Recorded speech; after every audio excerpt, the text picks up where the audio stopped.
नमस्कार साथियों, मेरे YouTube चैनल झा बाबू पर आपका एक बार पुनः स्वागत, वंदन और अभिनंदन है। और आशा है कि साथियों आप लोग स्वस्थ और मस्त होंगे। तो इसी आशा के साथ साथियों आज एक बहुत ही महत्वपूर्ण जानकारी जो विशेषकर हमारे समस्त कर्मचारी भाइयों, बंधुओं और अधिकारियों से जुड़ी हुई है। और यह जो जानकारी है साथियों, वह आने वाले निकटतम समय में जब हम माह जनवरी अथवा फरवरी में अपना जब टैक्स रिजिम या आयकर गणना पत्रक भरेंगे उससे संबंधित है। तो बहुत से हमारे साथियों के इस तरह से कमेंट और प्रश्न आ रहे थे कि सर आयकर को या आयकर गणना पत्रक को भरे जाने के संबंध में कोई वीडियो आपके पास हो या कोई जानकारी हो तो सारगर्भित जानकारी हमें उपलब्ध कराने का कष्ट करें।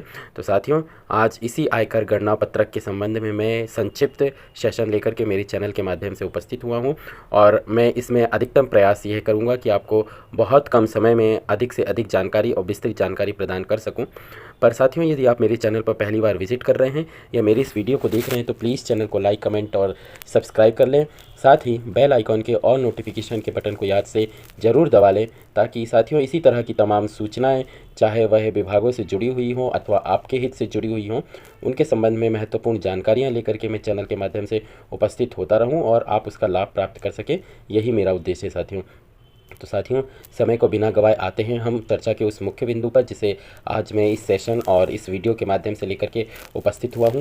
तो साथियों एक बहुत ही संक्षिप्त पीपीटी आपके लिए तैयार की गई है और जो आपकी स्क्रीन पर प्रदर्शित भी होगी। एक एक करके आप उस स्लाइड का अवलोकन करें और रिक्वेस्ट है साथियों कि आप वीडियो को प्लीज़ स्किप करके मत देखिएगा या फॉरवर्ड करके मत देखिएगा, अन्यथा हो सकता है कि वीडियो के दौरान कोई ऐसी महत्वपूर्ण जानकारी या किसी ऐसे महत्वपूर्ण बिंदु पर चर्चा चल रही हो जिसका आपसे संबंध हो और आप उसका लाभ प्राप्त ना कर पाए स्किप करने के चक्कर में। तो इसलिए साथियों यह संक्षिप्त वीडियो है, वीडियो में अंत तक बने रहिएगा।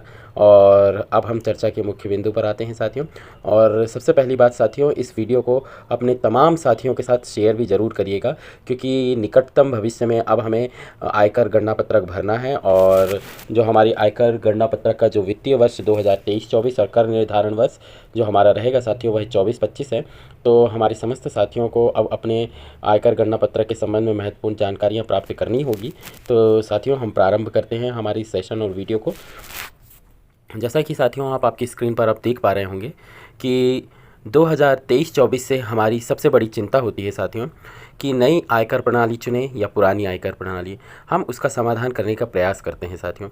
आप लोगों को जैसा कि ज्ञात है साथियों कि अब हमारे लिए जब हम ऑनलाइन टैक्स रिजिम अपना सबमिट करते हैं तो उसमें हमें दो प्रकार की फैसिलिटी उपलब्ध कराई जाती है।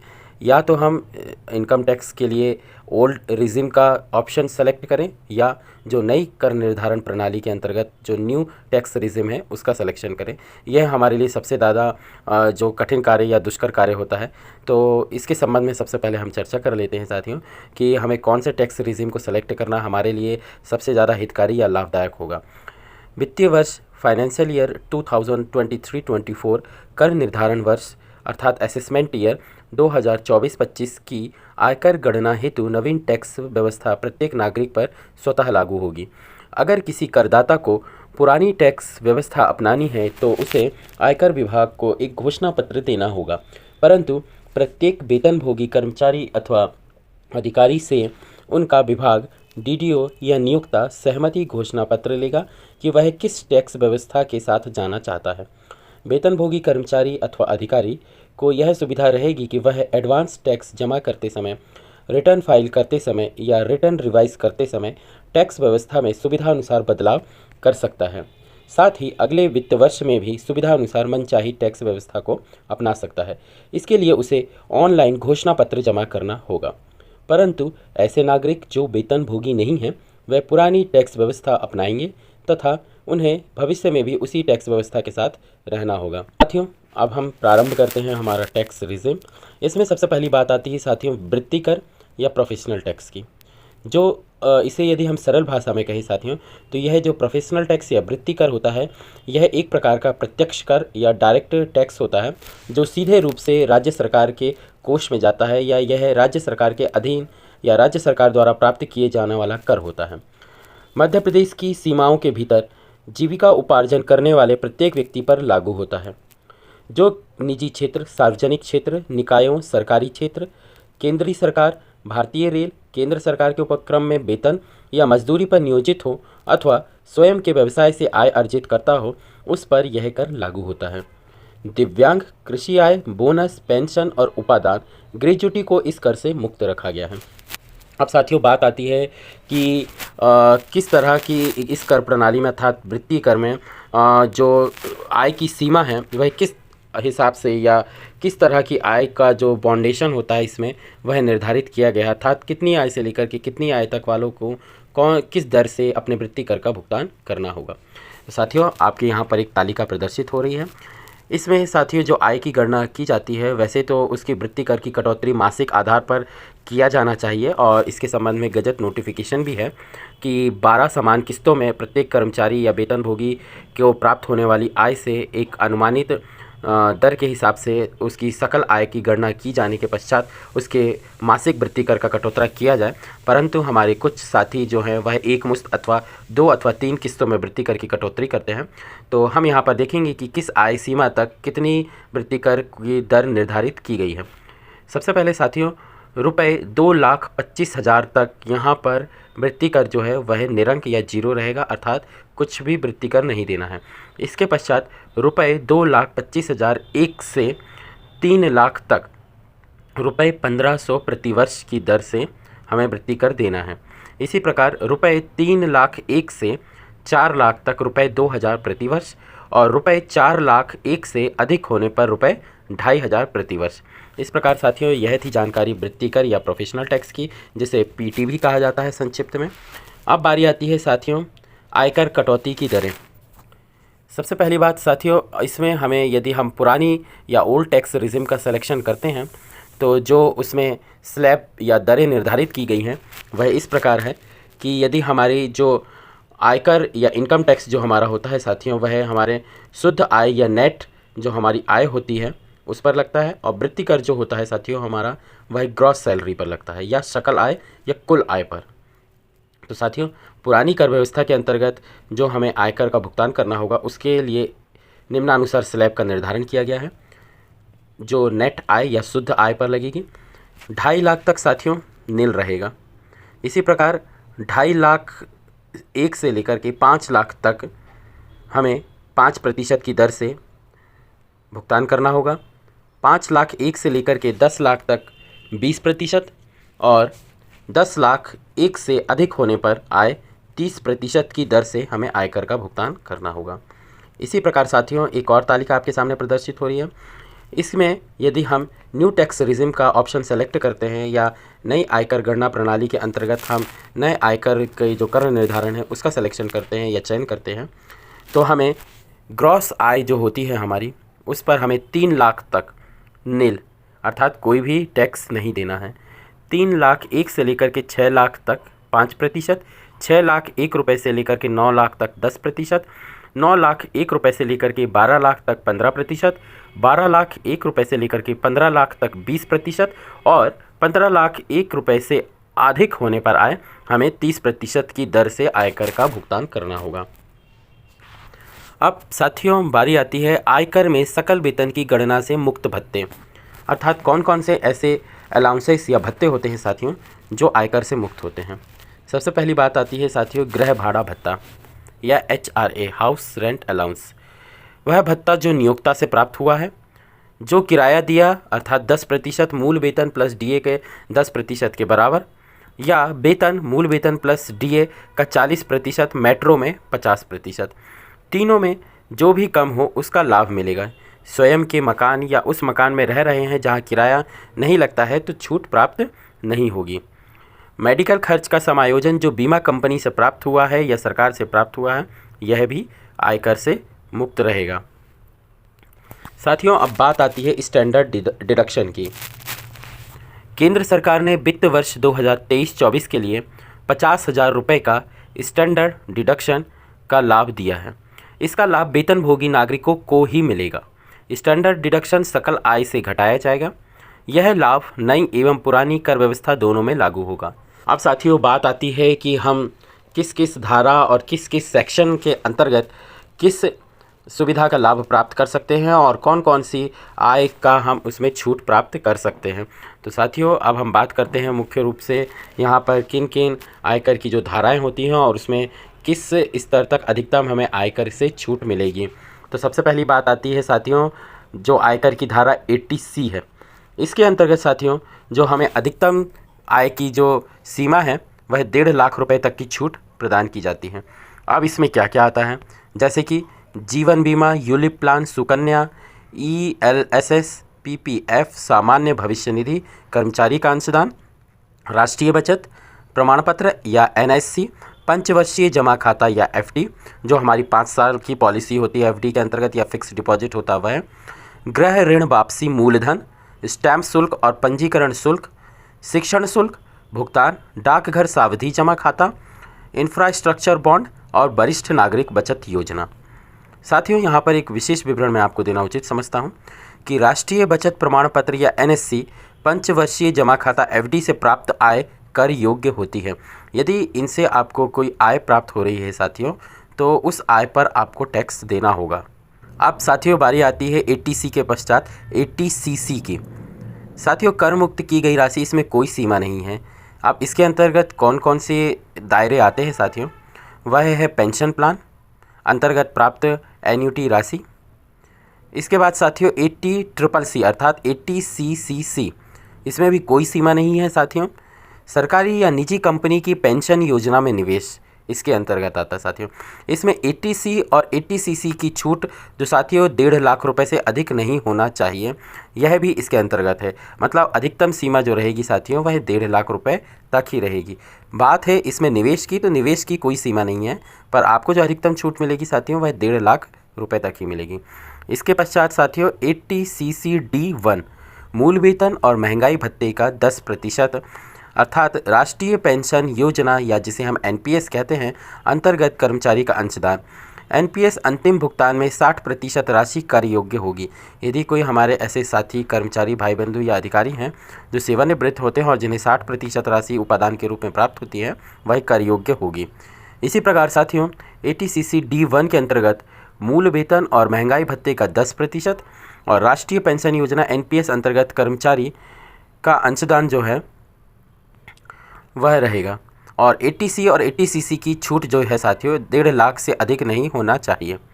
इसी प्रकार साथियों 80CCD1B, जिसमें जो साथियों आप लोग अधिकतम 50,000 तक की सीमा तक अपना निवेश कर सकते हैं और इस पर आयकर से छूट प्राप्त कर सकते हैं।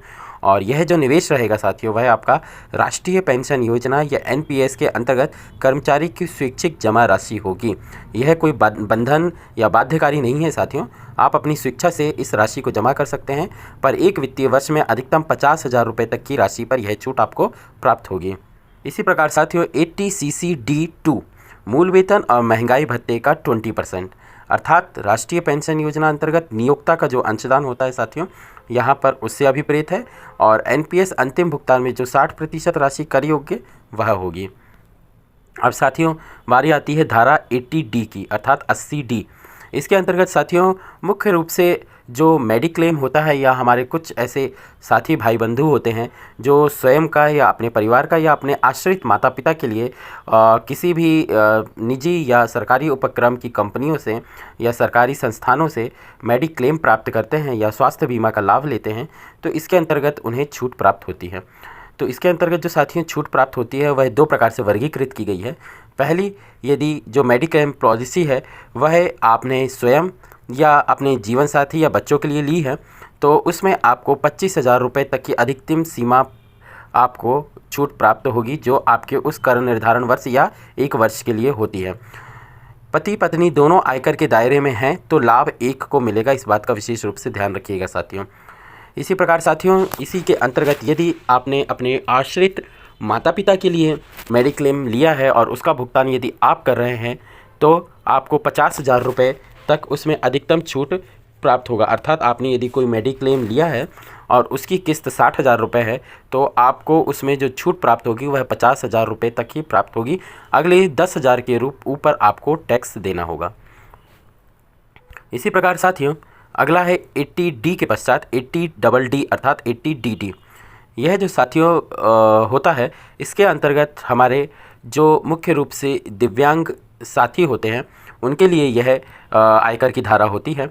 और इसके अंतर्गत जो आयकर की राशि कर मुक्त होती है उसमें 75,000 रुपये दिव्यांग आश्रित के इलाज का खर्च, अर्थात यदि हमारे कोई ऐसे कर्मचारी भाई बंधु हैं जो या तो स्वयं दिव्यांग हैं या उनके ऊपर आश्रित उनका परिवार का कोई परिवारजन उनके ऊपर जो आश्रित होना चाहिए, उनको 75,000 रुपये तक की छूट प्राप्त होती है। या जो दिव्यांग आश्रित के इलाज का खर्च है वह 40% से 80% तक जो दिव्यांगता होती है जिनकी, उनके लिए होता है। यदि उनकी दिव्यांगता या जो उनका सर्टिफिकेट जो मेडिकल बोर्ड द्वारा जारी किया जाता है दिव्यांगता का या हैंडीकैप सर्टिफिकेट, यदि वह 40% से कम है तो उस स्थिति में उन्हें यह लाभ प्राप्त नहीं होगा।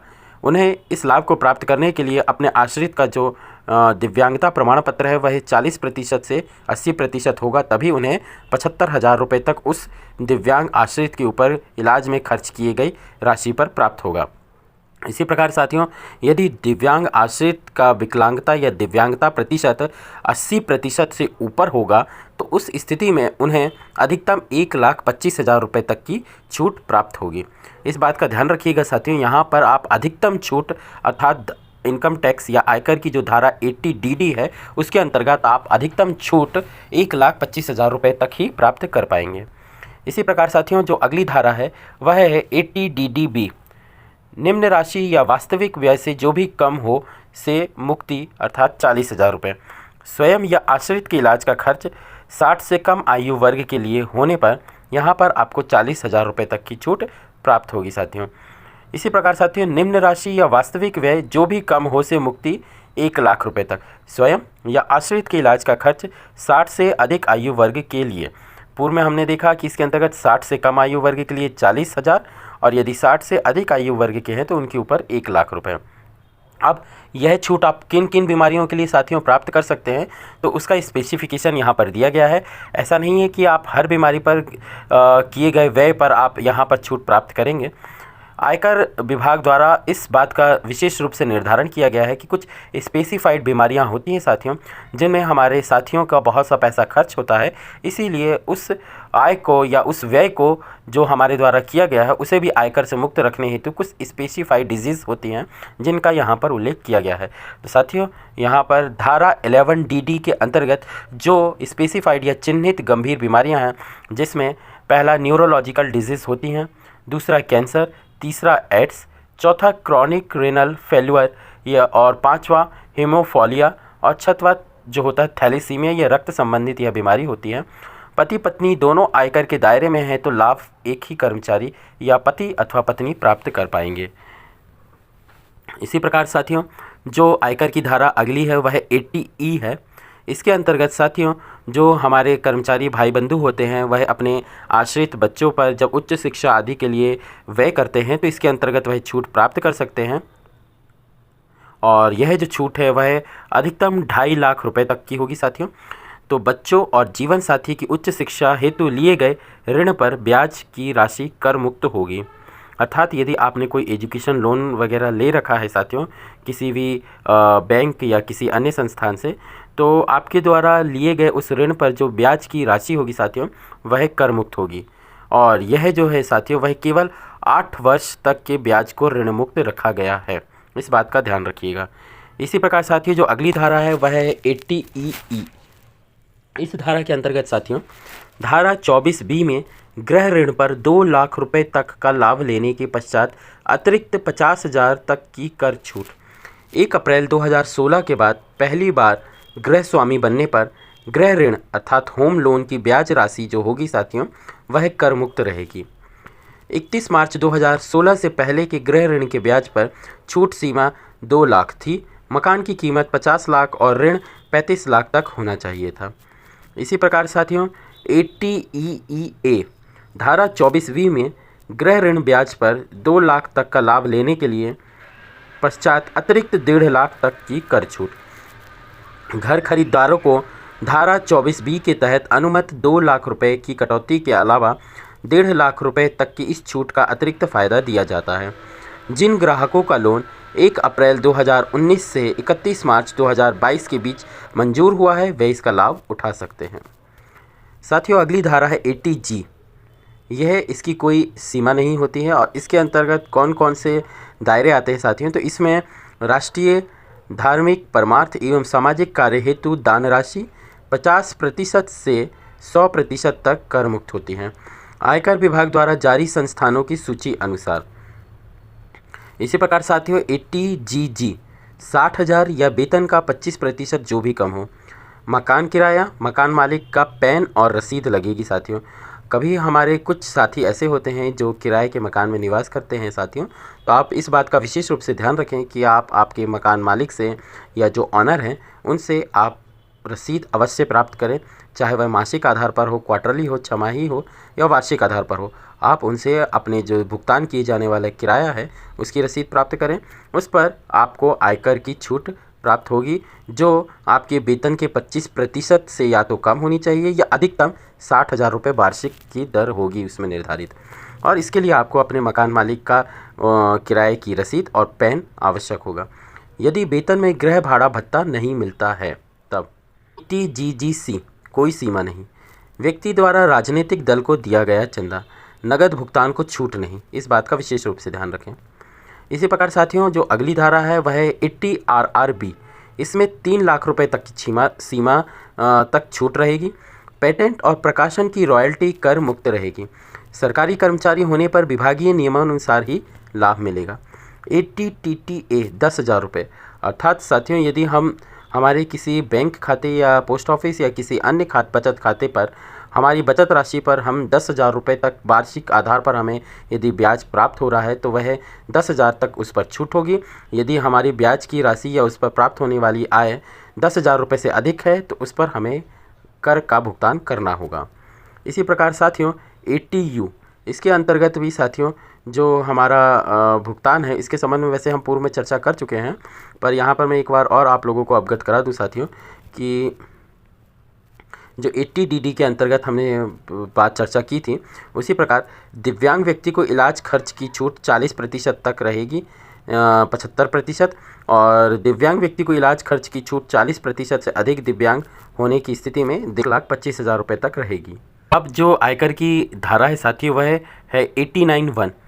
इसमें साथियों जो एरियर की राशि जिस वर्ष की आय का अंतर है उस वर्ष की टैक्स स्लैब के अनुसार आय की गणना की जाएगी।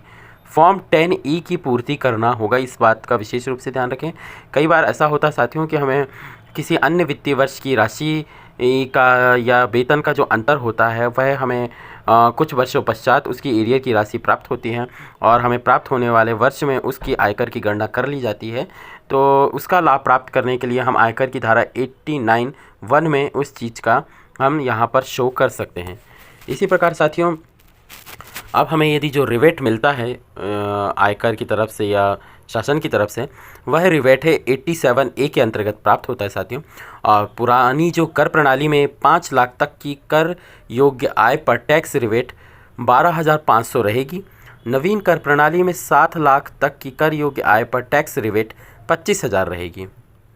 अब साथियों आयकर भुगतान, भारत के प्रत्येक नागरिक जिसकी आय 2,50,000 रुपये से अधिक है, आयकर विवरणिका एवं रिटर्न दाखिल करना उसकी जिम्मेदारी है। कर्मचारियों के मामले में DDO आपको चालान से जमा करने के लिए भी कह सकता है।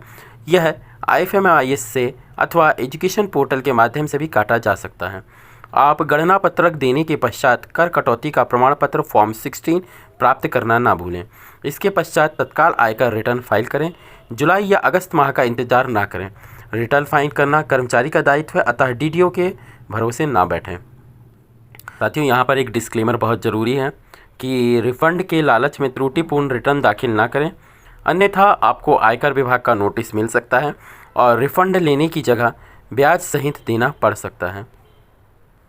साथियों 80CC(D)(1)(V), सबसे पहले सेक्शन 80C का योग देखें।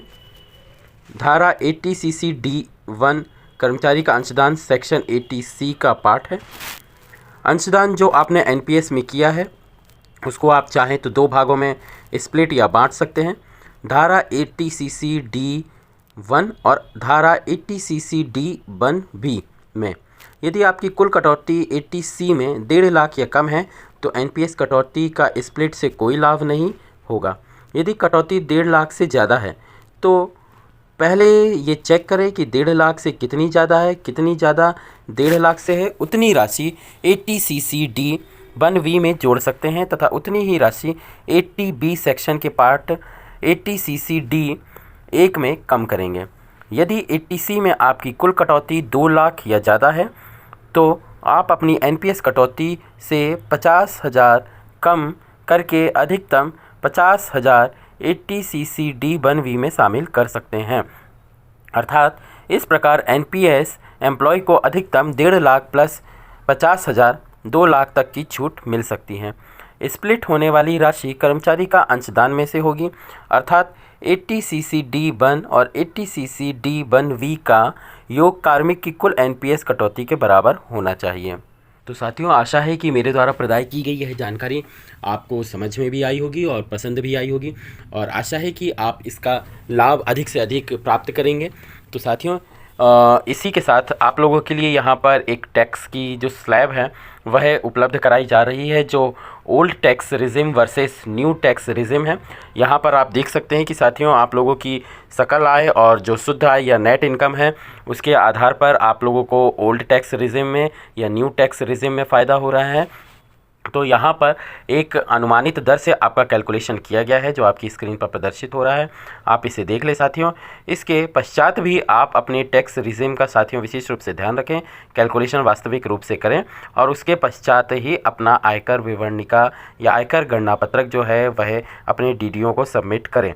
तो आशा है कि साथियों यह जो जानकारी है वह आप लोगों के लिए लाभदायक सिद्ध होगी और आप उसका लाभ प्राप्त करेंगे, साथ ही अपने अन्य साथियों को भी इसका लाभ प्रदान किए जाने के लिए प्रेरित करेंगे। और साथियों, आप लोगों से एक रिक्वेस्ट है कि प्लीज़ चैनल को लाइक कमेंट सब्सक्राइब कर लें और साथ ही इस सूचना को अपने अन्य साथियों के साथ भी शेयर करें ताकि वे भी आने वाले समय में इस चीज़ का अधिक से अधिक फ़ायदा उठा सके और लाभ प्राप्त कर सके। तो साथियों, इसी तरह की तमाम सूचनाओं को लेकर के मैं चैनल के माध्यम से उपस्थित होता रहूँगा। और हाँ, यदि इसके संबंध में आपको कहीं कोई कन्फ्यूज़न या क्वेरी हो साथियों, तो आप प्लीज़ कमेंट बॉक्स में कमेंट करके या मेरे व्हाट्सएप ग्रुप को आप ज्वाइन कर लें या टेलीग्राम ग्रुप को ज्वाइन कर लें। उसकी लिंक मेरे डिस्क्रिप्शन बॉक्स में अबाउट सेक्शन में उपलब्ध है। वहाँ पर आप मुझे सवाल कर सकते हैं, अपने कमेंट भेज सकते हैं, अपनी क्वेरी कर सकते हैं। आपका भरसक प्रयास किया जाएगा आपके प्रश्नों का उत्तर दिए जाने का। तो साथियों, फिर अगले वीडियो में आप लोगों से भेंट और मुलाकात होगी। तब तक के लिए साथियों, जय हिंद, वंदे मातरम।